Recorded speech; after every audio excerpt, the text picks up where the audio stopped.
कि ये तरमीमी बिल का हमारा रिश्ता वैसे ही है जैसे जिस्म से रूह का मामला है। अगर जिस्म को लाख मुकव्वियात बना दिया जाए, ताकतवर बना दिया जाए और उससे रूह निकाल ली जाए तो वो जिस्म किसी लायक नहीं है।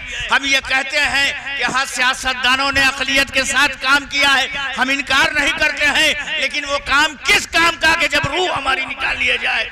वक्त तरमीमी बिल रूह है हमारे लिए, लिहाजा हमारा ये मरकजी हुकूमत से भी और रियासती हुकूमत से भी ये कहना है कि यकीनन हमें ये बिल नामंजूर कल भी थी और आज भी है। इस तरमीम को बर्खास्त किया जाए और हमें यकीन है कि हमारे वजीर आला जनाब इज्जत माब नीतीश कुमार साहब एक संजीदा और मुजर्रब सियासतदान हैं। यकीनन आज के बाद वो हमारे लिए कुछ न कुछ ऐसा इंतजाम करेंगे कि ये वक्त तरमीमी बिल रद्द हो जाए। बस एक जुमला पर, एक शेर के ऊपर फारसी के हम अपनी इस तकरीर को और आपकी जहमत को खत्म करना चाहते हैं। हमसे सवाल किया जा रहा है इसमें है क्या, तो हम कहना चाहते हैं गर न बीनद बरोज शब रहे चश्म से गुना, हम तो चश्मा आफ्ताब है, हम ये देख रहे हैं, दुनिया को नजर नहीं आ रही, उसकी आंख का कसूर हमारा नहीं है। अगर इस बिल को नामंजूर किया गया, नामंजूर नहीं किया गया तो हम आखिरी दम तक इसे नामंजूर करने के लिए अपनी और कौमी यकजहती का मसला है, आईन हिंद के तहफ़्फ़ुज़ का मसला है, दस्तूर हिंद की बालादस्ती का मसला है, इंसाफ और जुल्म के दरमियान हक और इंसाफ के परचम को बुलंद करने का मसला है। याद रखें, अगर आज मुसलमान निशाने पर हैं तो कल ईसाई होंगे, परसों सिख होंगे, उसके बाद दलित होंगे, फिर बाकी सबका नंबर आएगा। लगेगी आग तो आएंगे घर कई जद में, यहाँ पर सिर्फ हमारा मकान थोड़ी है। अभी ताजा मिसाल हमने खबरों में पढ़ी है कि बिहार के बुद्ध गया में बुद्धिस्टों के बुद्ध विहार पर कब्जा कर लिया गया, जिसके खिलाफ बुद्धिस्ट मुसलसल एहतजाज कर रहे हैं। हम बुद्ध गया में बुद्धिस्टों के मुतालबे की तायीद करते हैं, उसको सपोर्ट करते हैं कि उनको उनके मजहबी और मुकद्दस मकामात पर कब्जा, जुल्म और बर्बरियत है। हुकूमत का फरीदा है कि वो बुद्धिस्टों के हुकूक का तहफ़्फ़ुज़ करे, लेकिन ये मामला सिर्फ मुसलमानों और बुद्धिस्टों पर नहीं रुकेगा, अगला नंबर ईसाइयों, सिखों और दीगर तबकात का भी एक एक करके आएगा।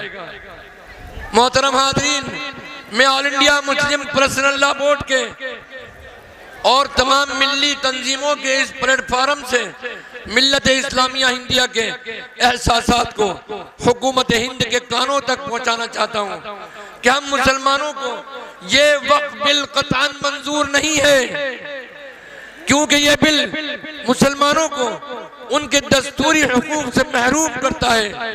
ये बिल मुसलमानों को उनकी इबादत से रोकता है।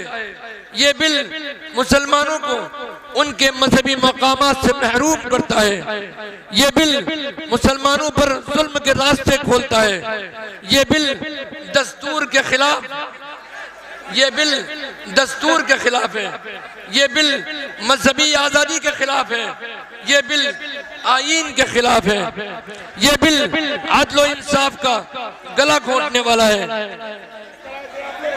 अगर तकरीर अपनी ज़बान में तकरीर करेंगे तो शायद बात मुकम्मल होगी। जी जी बस खत्म। हम नीतीश बाबू से नीतीश बाबू, शायद आपकी पार्टी के लीडर आपको गुमराह कर रहे हैं। आपके आसपास कुछ लीडर ऐसे भी हैं जो अपने आप को मुसलमानों का नुमाइंदा बनकर आपको गुमराह कर रहे हैं। वो मुसलमानों के लीडर नहीं हैं, वो उम्मत मुस्लिमा के मीर जाफर और मीर सादिक हैं, जिनको न मुसलमानों से मतलब है, न आपसे, न आपकी पार्टी से, न इस मुल्क से। वो सिर्फ कुर्सी और ओहदे के गुलाम हैं। आप अपनी पार्टी के जिन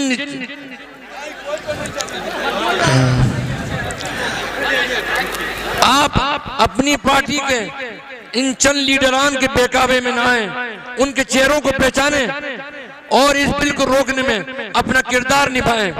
अगर आप इस बिल को रोकने में आपने मुसलमानों का साथ नहीं दिया तो आप लोगों के चेहरे से सेकुलरिज्म और जमहूरियत का मखूटा हमेशा हमेशा के लिए हट जाएगा और आपका भी शुमार फासिस्ट और फिरकापरस्त लीडरों में किया जाएगा। मैं बीजेपी की तमाम हाली पार्टियों के सरबराहान से मुतालबा करता हूं और खास तौर पर नीतीश बाबू से भी ये मुतालबा करता हूं कि वो इस लड़ाई में जुल्म के खिलाफ आवाज उठाएं, हक को इंसाफ का साथ दें। याद रखें, तारीख गवाह है, मुल्क में जुल्म ना इंसाफी के खिलाफ आवाज नहीं बुलंद की जाती जिस मुल्क में, वो मुल्क न तो कभी तरक्की कर सकता है और न ही अमन रह सकता है। थोड़ा तसल्ली रखिए। आप मुल्क को फिरकापरस्त के हाथों में खिलौना बनने से रोकें। याद रहे कि ये बिल तय करेगा कि आप हक को इंसाफ के साथ हैं या आप जुल्म नाइंसाफी के साथ में हैं। ये बिल आपके जमहूरी और सेकुलर किरदार का फैसला करेगा। ये बिल आपकी मजबूती और कमजोरी को वादे करेगा। मुसलमान इफ्तारी के लालीपाप से भेलने वाले नहीं हैं। आपको वक्फ बिल के खिलाफ अपना मौकिफ, अपना स्टैंड बिल्कुल वाज़ेह करना होगा। याद रहे कि आपकी खामोशी भी जालिम की हिमायत में शुमार की जाएगी। हुकूमत हिंद का इस पार्लिमानी इजलास में वक्फ बिल को मंजूर कराने का आज़्म गैर दस्तूरी और गैर जमहूरी है। हुकूमत को चाहिए कि वो मुल्क में आईन और दस्तूरी की बालादस्ती को यकीनी बनाए।